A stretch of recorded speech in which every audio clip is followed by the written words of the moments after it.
Vamos continuar nossos estudos de lógica. O assunto que vamos estudar hoje é um assunto muito atual.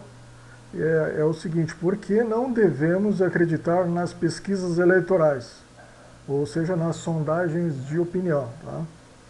Isso aí está fundamentado no seguinte: nos argumentos com base em exemplos. Né? Então, a questão é a seguinte: se os exemplos são representativos, tá? Daí a gente vai verificar que, dependendo dos exemplos que se a gente tomar, a gente esses argumentos eles vão servir como exemplo ou não, né? Nessas sondagens de pesquisas de opinião. Eu vou ler o texto aqui e vou comentando então, tá? Mesmo um número elevado de exemplos pode não ser representativo do conjunto sobre o qual estamos a generalizar. Um número elevado de exemplos de mulheres romanas unicamente estabelece muito pouco acerca das mulheres em geral, uma vez que as mulheres romanas não são necessariamente representativas das mulheres de outras partes do mundo. Tá? Então o argumento precisa ter igualdade em conta mulheres de outras partes do mundo. Tá? Veja esse argumento. Todos os meus vizinhos vão votar no Silveira para presidente. Logo o Silveira vai ganhar. Tá? Então esse aqui não é representativo. Veja, o argumento é fraco. Nós dizemos que esse argumento é fraco porque um único bairro, né, raramente representa a totalidade de um eleitorado. Tá? Então o argumento é fraco por causa disso. Tá? Agora, um bairro próspero pode favorecer um candidato que seja impopular para o restante da população. Candidatos que têm regularmente êxito em círculos eleitorais estudantis de cidades universitárias não conseguem ter êxito em qualquer outro círculo. Além disso, poucas vezes temos acesso a bons dados, mesmo que no que respeita aos pontos de vista dos nossos vizinhos. O conjunto de pessoas que colocam tabuletas, vamos ver esse exemplo aqui, tá? O conjunto de pessoas que colocam tabuletas ou bandeiras de propaganda política nos respectivos jardins e autocolantes nos respectivos automóveis, os automóveis, né? E cujos jardins se vêem das estradas principais, e cujos carros circulam regularmente ou estão estacionados em locais que dão na vista, né, pode não ser representativo do bairro como um todo. Tá? Então, um bom argumento para o Silveira vai ganhar as eleições exige uma amostra representativa da totalidade do eleitorado. Tá? Então, exige uma amostra representativa da totalidade do eleitorado. Não é fácil construir tal amostra. Tá? Então, as empresas que realizam sondagens de opinião para determinarem resultados eleitorais, por exemplo, escolhem suas amostras com muito cuidado. Aprenderam com os erros, né? Estão aprendendo com os erros. Né? Em 1936, a Literary Digest conduziu a primeira sondagem de opinião em grande escala, prevendo o resultado das eleições presidenciais americanas, em que se defrontavam Roosevelt e Lyndon. Os nomes dos eleitores foram retirados, como ainda hoje acontece, de listas telefônicas, bem como de registros de propriedade de automóvel.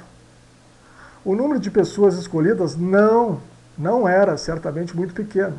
Apuraram-se mais de 2 milhões de intenções de voto. A sondagem previu a vitória com larga margem para Lyndon. No entanto, Roosevelt ganhou facilmente. Retrospectivamente, é fácil ver onde esteve o erro.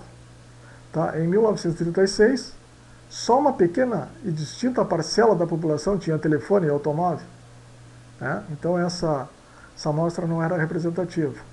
A amostra era fortemente tendenciosa a favor dos eleitores ricos da cidade, a maior parte dos quais apoiava Lyndon.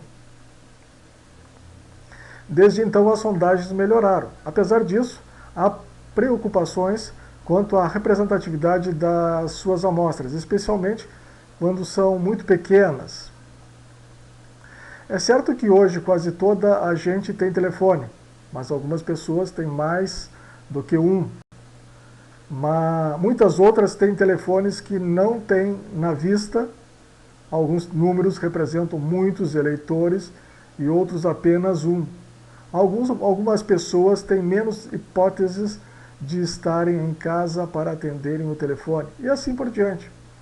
Logo, mesmo as pessoas cuidadosamente selecionadas podem não ser representativas. Muitas das melhores sondagens, por exemplo, falharam redondamente na previsão das eleições presidenciais americanas em 1980.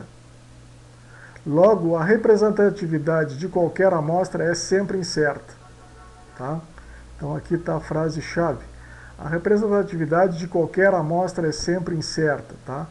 Então, por isso que nós não devemos acreditar nas pesquisas eleitorais e sondagens de opinião. Tá?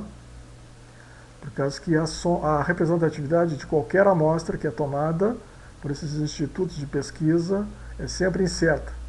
Então nós temos que antecipar este perigo, né, na formulação de nossa argumentação.